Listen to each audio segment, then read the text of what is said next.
இது வந்து உளுந்து செய்கை. என்னுடைய ஃபார்மில் உளுந்து செய்கை பண்ணியிருக்கு.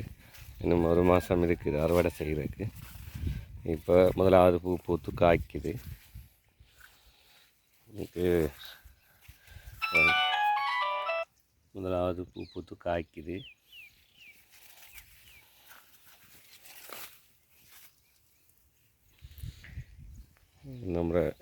என்னுடைய ஃபார்மில் செய்யப்பட்ட உளுந்து இப்படியே ஒரு பிறந்த பிரதேசத்துக்கு போட்டிருக்கு. உளுந்து வந்து செய்யக்கூடிய காலம் வந்து விவசாயம் செய்யக்கூடிய காலம்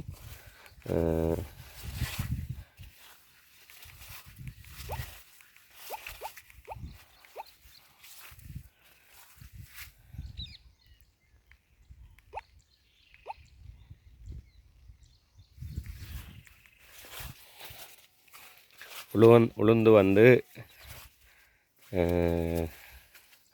2 சீசன் செய்யலாம் வருஷத்தில்.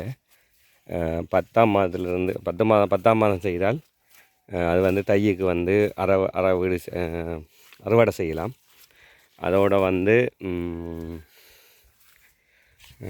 3ஆம் மாதம் வந்து பயிரிட்டால் அது வந்து சிறுபோக உளுந்துன்னு சொல்கிறது. தண்ணி நிலவைகள் இருந்தால் வயல் வந்து பயிரிடலாம். பயிரிட்டால் அது ஒரு மிகச்சிறந்த லாபத்தை கொண்டு வரும். பாருங்கள், உளுந்து உணவாக வரிசை முறையில் வந்து பயிரிடுறது தான் இது நல்ல முறை. ஏக்கருக்கு வரிசை முறையில் இருக்கிறேன்டா 5 கிலோ உளுந்து காணும். நாங்கள் விதைப்பு முறையில் செய்கிறேன்டா 8 கிலோலேருந்து 10 கிலோ உளுந்து காணும். அதிக நெருக்கமாக நாங்கள் இதை விதைச்சு விட்டோம்னால் விளைச்சல் வந்து குறையும். ஐதாக இருந்ததுன்னா விளைச்சல் வந்து கூடும். நோய் எதிர்ப்பு சக்தியும் கூடவாக இருக்கும் ஐதாக இருந்தால். ஆனால் ஒரு களை பிடுங்கணும் ஐதாக இருந்தால். இப்படி களையால் வெறும் இப்படி இது வந்து களை இதுவரை பிடுங்கி விட்டால் புழுக்கள்லேருந்து கட்டுப்படும். இதுக்கு வந்து ஒரு 2 தடவை மருந்தடிக்கணும். புரோப்பனோபோஸ்ன்ற ஒரு மருந்து இருக்குது, எல்லா கம்பெனிகள்லேயும் இருக்குது. அதை வேண்டி 2 தடவை நாங்கள் அடித்தோம்னா சிறந்த ஒரு விளைச்சலை ஏற்படுத்தலாம்.